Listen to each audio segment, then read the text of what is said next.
Dear Esther, I have lost track of how long I have been here and how many visits I have made overall. Certainly the landmarks are now so familiar to me that I have to remind myself to actually see the forms and shapes in front of me. I could stumble blind across these rocks, the edges of these precipices, without fear of missing my step and plummeting down to sea. Besides, I have always considered that if one is to fall, it is critical to keep one's eyes firmly open.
Donnelly reported the legend of the hermit, a holy man who sought solitude in its most pure form.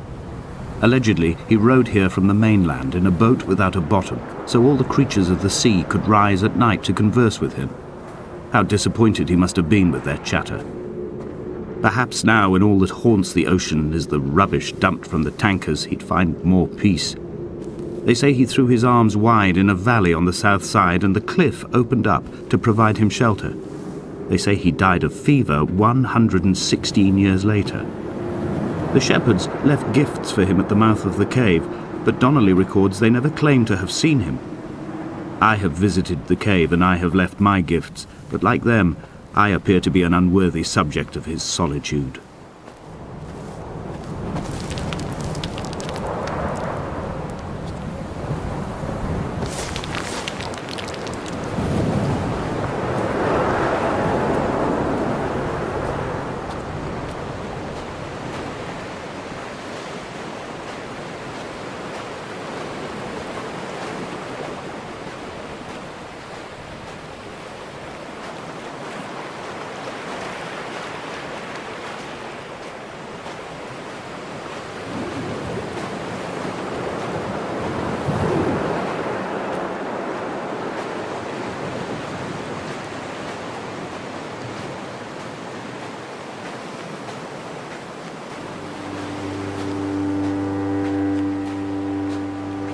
There was once talk of a wind farm out here, away from the rage and the intolerance of the masses. The sea, they said, is too rough for the turbines to stand. They clearly never came here to experience the becalming for themselves. Personally, I would have supported it. Turbines would be a fitting contemporary refuge for a hermit. The revolution and the permanence.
Donnelly's book had not been taken out from the library since 1974. I decided it would never be missed as I slipped it under my coat and avoided the librarian's gaze on the way out. If the subject matter is obscure, the writer's literary style is even more so. It is not the text of a stable or trustworthy reporter.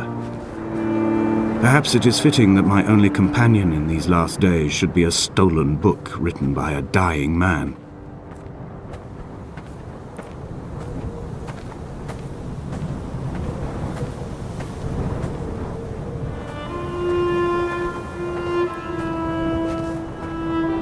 When someone had died or was dying, or was so ill they gave up what little hope they could sacrifice, they cut parallel lines into the cliff, exposing the white chalk beneath. You could see them from the mainland or the fishing boats, and know to send aid or impose a cordon of protection, and wait a generation until whatever pestilence stalked the cliff paths died along with its hosts. My lines are just for this: to keep any would-be rescuers at bay. The infection is not simply of the flesh.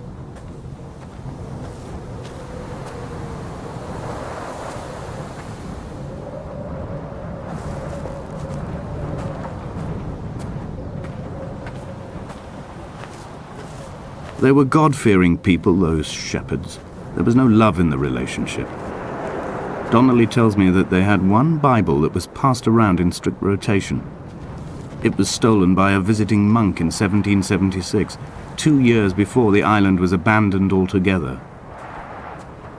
In the interim, I wonder, did they assign chapter and verse to the stones and grasses, marking the geography with a superimposed significance that they could actually walk the Bible and inhabit its contradictions?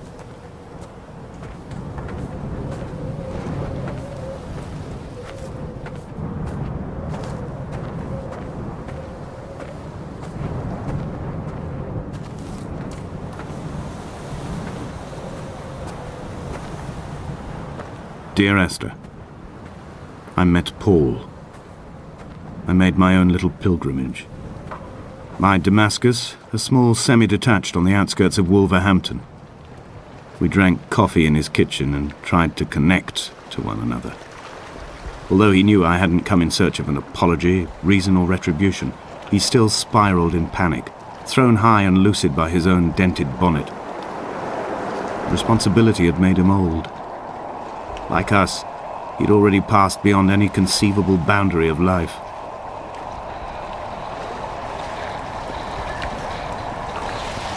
I find myself increasingly unable to find that point where the hermit ends and Paul and I begin.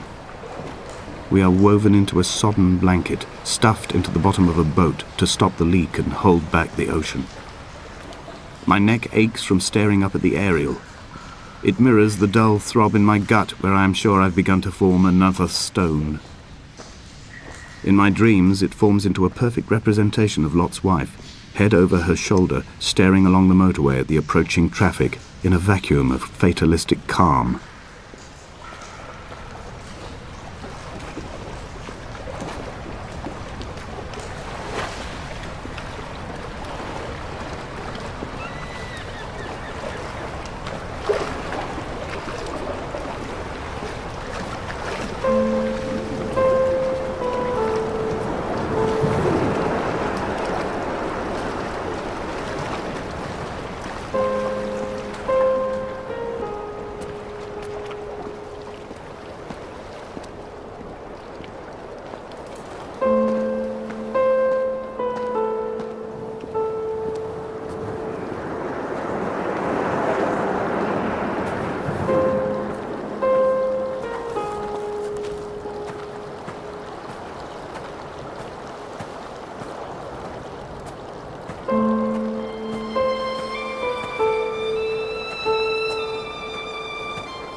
He still maintains he wasn't drunk, but tired. I can't make the judgment or the distinction anymore. I was drunk when I landed here, and tired too. I walked up the cliff path in near darkness and camped in the bay where the trawler lies beached. It was only at dawn that I saw the bothy and decided to make my temporary lodgings there. I was expecting just the aerial and a transmitter stashed in a weatherproof box somewhere on the mount. It had an air of uneasy permanence to it. Like all the other buildings here, erosion seems to have evaded it completely.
Dear Esther, I have now driven the stretch of the M5 between Exeter and Bristol over 21 times.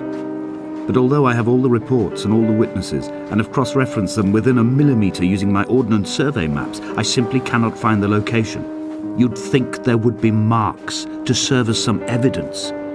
It's somewhere between the turn-off for Sanford and the welcome brake services, but although I can always see it in my rear-view mirror, I have as yet been unable to pull ashore.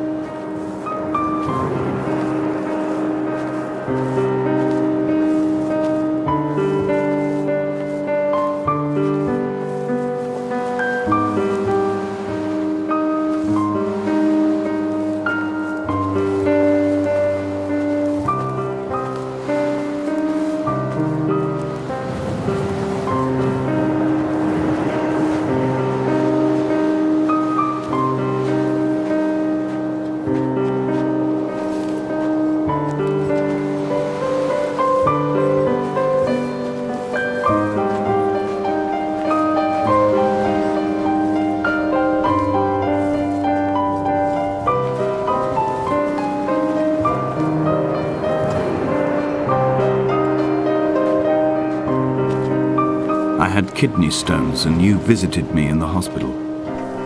After the operation, when I was still half submerged in anesthetic, your outline and your speech both blurred. Now my stones have grown into an island and made their escape, and you have been rendered opaque by the car of a drunk.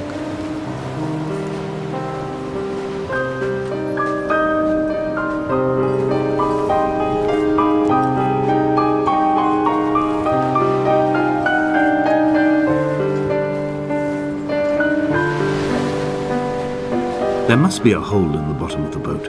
How else could new hermits have arrived?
I've begun my ascent on the windless slope of the western side. The setting sun was an inflamed eye squeezing shut against the light shone in by the doctors. My neck is aching through constantly craning my head up to track the light of the aerial.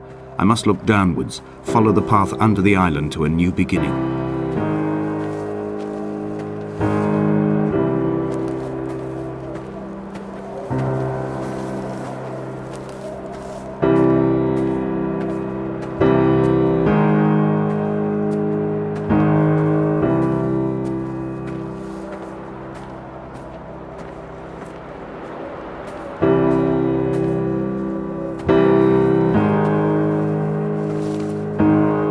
The bothy was constructed originally in the early 1700s.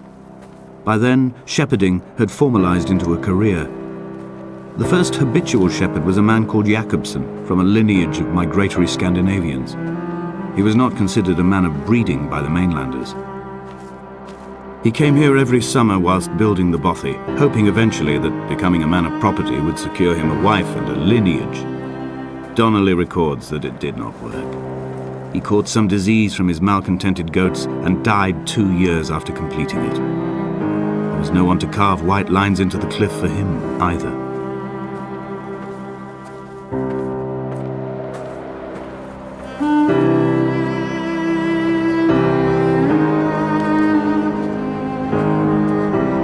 My heart is landfill.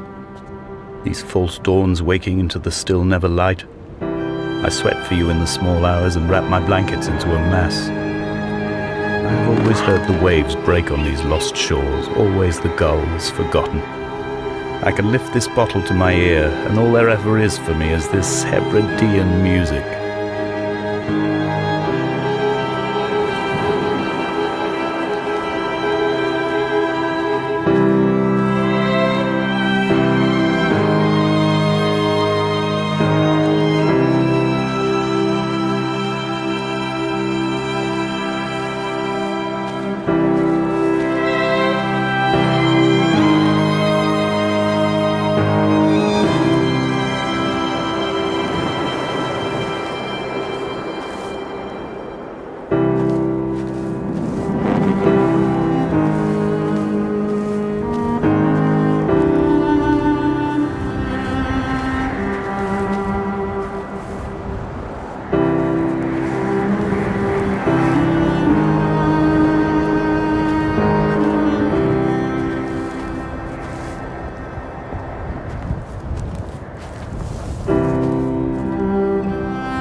He left his body to the medical school and was duly opened out for a crowd of students 21 days after his passing. The report is included in my edition of his book. The syphilis had torn through his guts like a drunk driver, scrambling his organs like eggs on a plate. But enough definition remained for a cursory examination, and, as I suspected, they found clear evidence of kidney stones. He's likely to have spent the last years of his life in considerable pain. Perhaps this is the root of his laudanum habit. Although its use makes him an unreliable witness, I find myself increasingly drawn into his orbit.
Donnelly's addiction is my one true constant.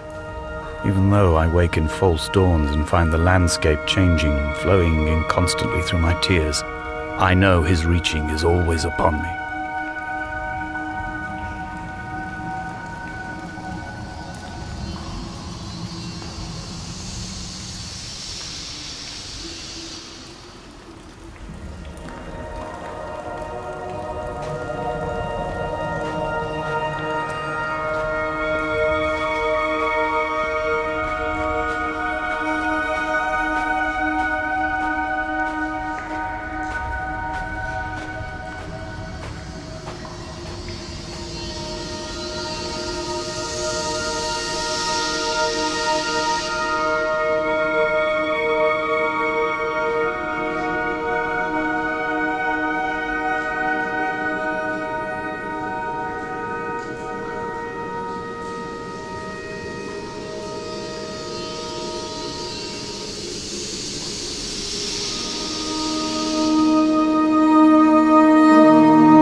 There is no other direction, no other exit from this motorway. Speeding past this junction, I saw you waiting at the roadside, a one last drink in your trembled hands.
I am traveling through my own body, following the line of infection from the shattered femur towards the heart. I swallow fistfuls of painkillers to stay lucid. In my delirium, I see the twin lights of the moon and the Ariel shining to me through the rocks.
This is a drowned man's face, reflected in the moonlit waters.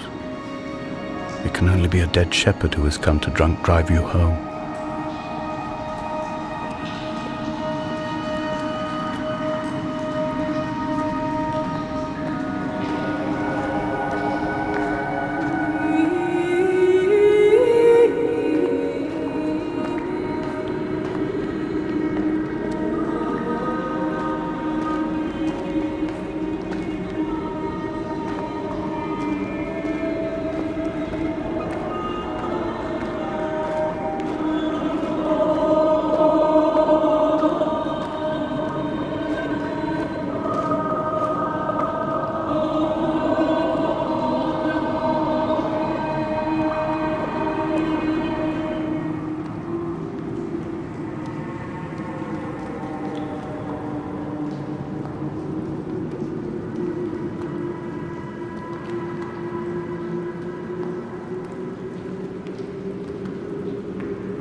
wish I could have known Donnelly in this place. We would have had so much to debate. Did he paint these stones or did I? Who left the pots in the hut by the jetty? Who formed the museum under the sea? Who fell silently to his death into the frozen waters? Who erected this godforsaken aerial in the first place? Did this whole island rise to the surface of my stomach, forcing the gulls to take flight?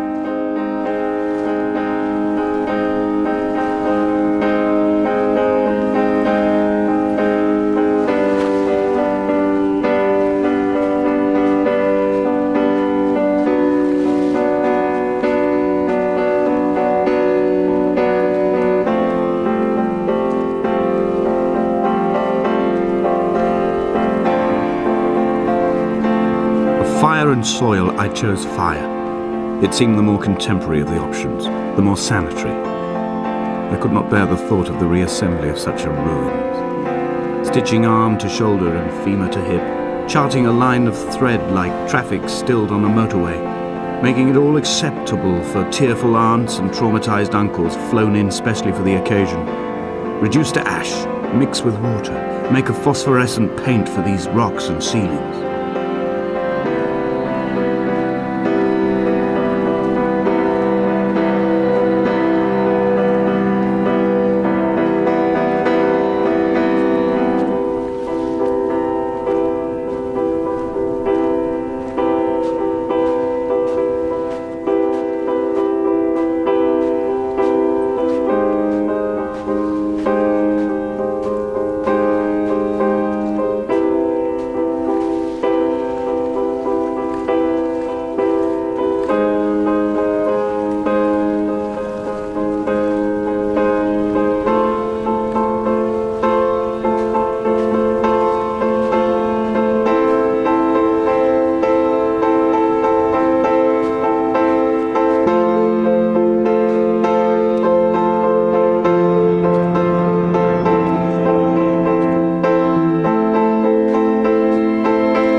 There were chemical stains on the tarmac, the leak of air conditioning, brake fluid and petrol.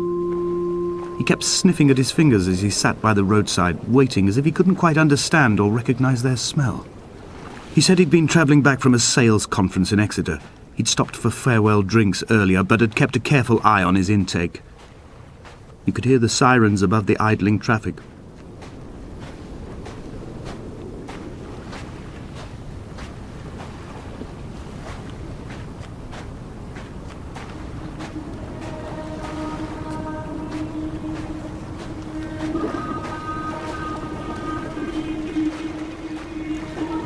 From here, I can see my armada. I collected all the letters I'd ever meant to send to you, if I'd have ever made it to the mainland, but had instead collected at the bottom of my rucksack, and I spread them out along the lost beach.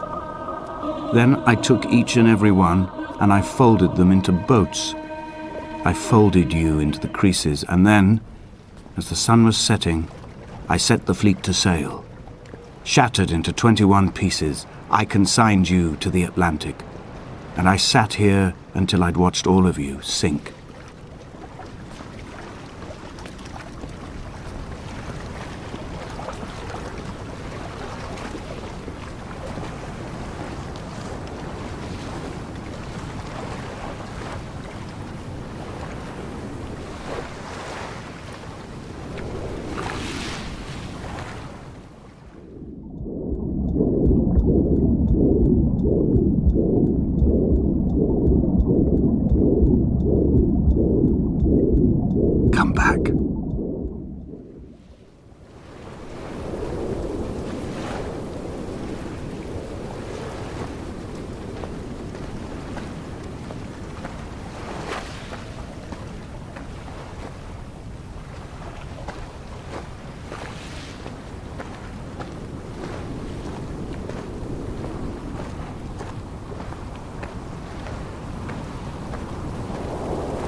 back.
The pain in my leg sent me blind for a few minutes as I struggled up the cliff path.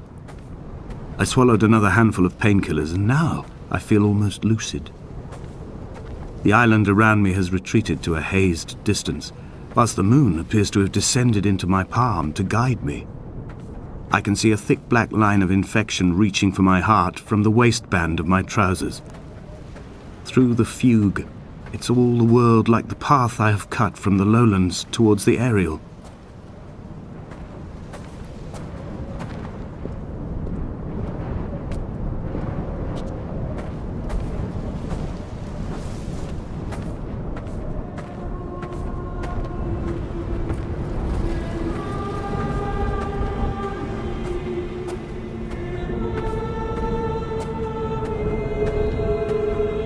I've begun my voyage in a paper boat without a bottom.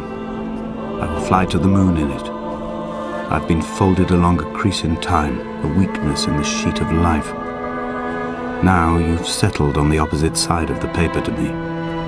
I can see your traces in the ink that soaks through the fiber, the pulped vegetation. When we become waterlogged and the cage disintegrates, we will intermingle. When this paper aeroplane leaves the cliff edge and carves parallel vapor trails in the dark, we will come together.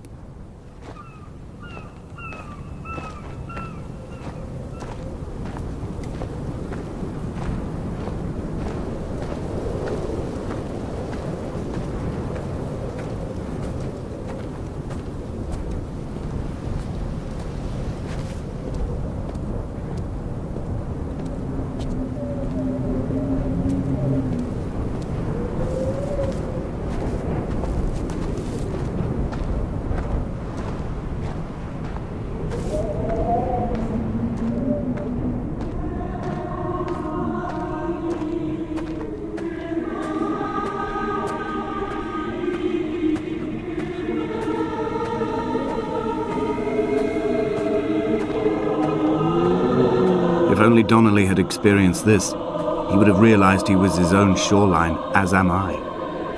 Just as I am becoming this island, so he became his syphilis, retreating into the burning synapses, the stones, the infection.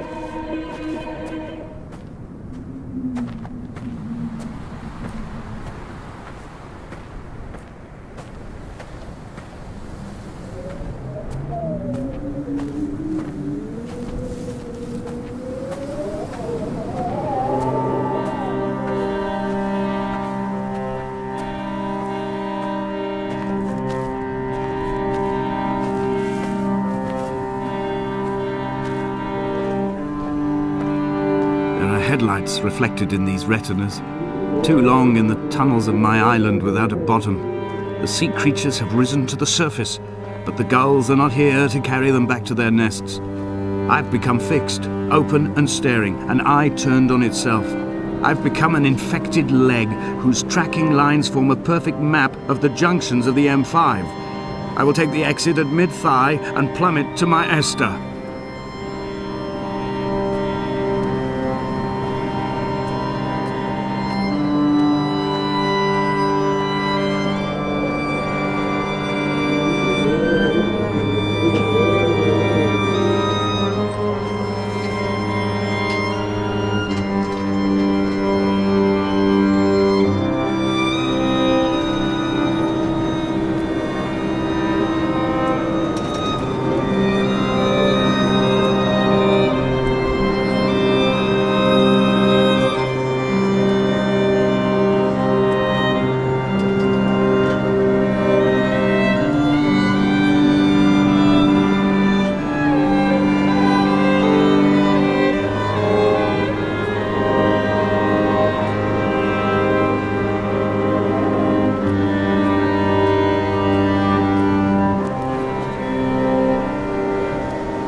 Blind with panic, deaf with the roar of the caged traffic, heart stopped on the road to Damascus, Paul sat at the roadside hunched up like a gull, like a bloody gull, as useless and as doomed as a syphilitic cartographer, a dying goat herd, an infected leg, a kidney stone, blocking the traffic bound for Sanford and Exeter. He was not drunk, Esther. He was not drunk at all. All his roads and his tunnels and his paths led inevitably to this moment of impact. This is not a recorded natural condition. He should not be sat there with his chemicals and his circuit diagrams. He should not be sat there at all.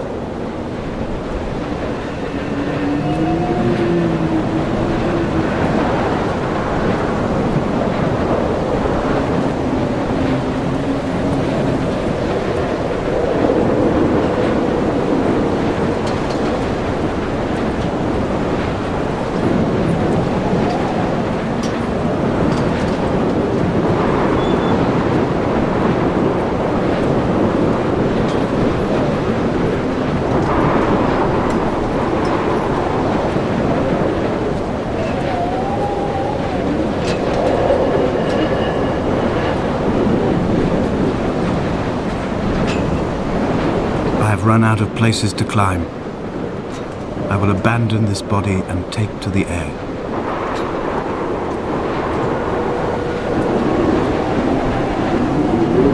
Dear Esther, I have burnt my belongings, my books, this death certificate. Mine will be written all across this island. Who was Jakobsen? Who remembers him? Donnelly has written of him, but who was Donnelly? Who remembers him? I have painted, carved, hewn, scored into this space all that I could draw from him. There will be another to these shores to remember me. I will rise from the ocean like an island without bottom, come together like a stone, become an aerial, a beacon, that they will not forget you. We have always been drawn here. One day the gulls will return and nest in our bones and our history. I will look to my left and see Esther Donnelly flying beside me. I will look to my right and see Paul Jakobsen flying beside me. They will leave white lines carved into the air to reach the mainland, where help will be sent.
Come back.